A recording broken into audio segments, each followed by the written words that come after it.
Lecture number 28. Example 2. Assume that basket vendor BW has preference stock. अब आपको ये पता चल गया, इसमें आपने प्रेफरेंस स्टॉक का फार्मूला लगाना है.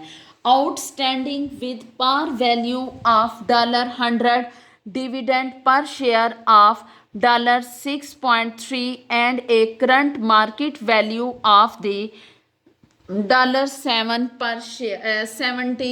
पर शेयर. आपने इधर प्रेफरेंस शेयर का KP is equal to DP over P not.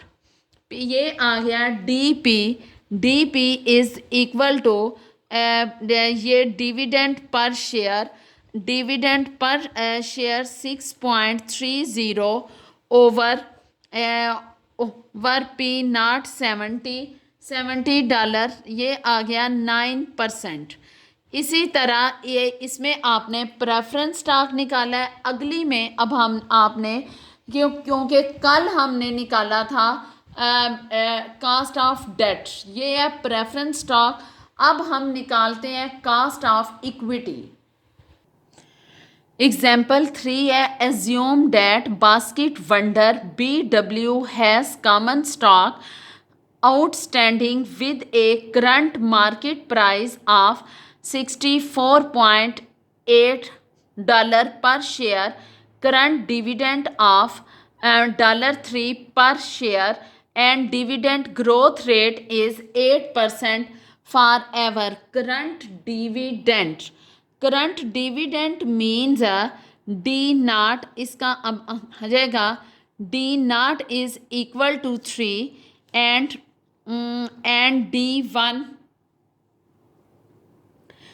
D1 is equal to D naught 1 plus G is equal to 3.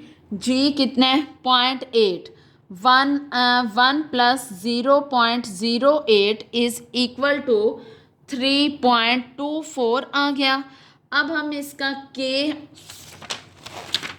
KE निकालेंगे. KE is equal to D1 over P not plus G. ये आपको इस तरह पता चलेगा कि आपने इक्विटी के लिए कौन सा मॉडल यूज़ करना है. बास क्वेश्चन में आपको नहीं बताया जाता कि आपने अगर तो ये आपने खुद एज्यूम करना है. अगर बीटा की वैल्यू गिवन होगी तो आपने कैपम मॉडल लगाना है. अगर आपको ग्रोथ की वैल्यूज गिवन होगी और डिविडेंड की, फिर आपने लगाना है डिस्काउंट मॉडल. इसमें डी नॉट हमारे पास आ गया 3.24 ओवर पी हमारा 64.80 प्लस जी 0.08. ये आ जाएगा 0.05 plus 0.08 is equal to 0.13. KE हमारा आ गया 13%. अब अगर आपको इसी तरह कोई क्वेश्चन कैपा मॉडल का दिया होगा तो फिर आपको कैसे पता चलेगा. अब मैं एक एग्जाम्पल वो करवा रही हूँ कि आपको पता चल जाए. Assume that basket wonder has a company beta. इधर आपको बीटा दिया होगा, जहाँ पे आपने कैपमा मॉडल लगाना है वहाँ पे आपको बीटा की वैल्यू गिवन होगी.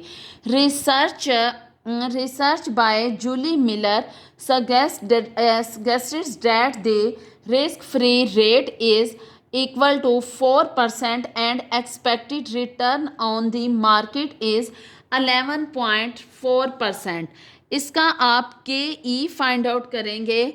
Risk free plus risk premium minus market risk minus risk free over beta. Risk free अब हमारे पास है 4%. Market risk 11.4 minus 4 is equal to beta की 1.25.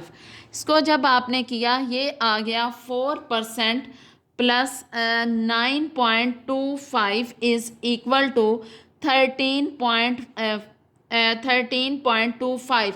समटाइम्स आपको दिया गया होता है कि इसमें से आप इसकी वैल्यू फाइंड आउट करें। क्वेश्चन सारा इकट्ठा दिया होता है और आपको बताया गया होता है, पूछा गया होता है सॉरी, कि कास्ट ऑफ कैपिटल इस मेथड से ज़्यादा आया है या इस मेथड से, या एक थर्ड मेथड जो अभी मैंने आपको इधर बताया था, एक थर्ड मेथड आपका रहता है before tax cost of plus premium, उसको भी अब हम कर लेते हैं। बाकी कास्ट ऑफ इक्विटी के ई इज सम ऑफ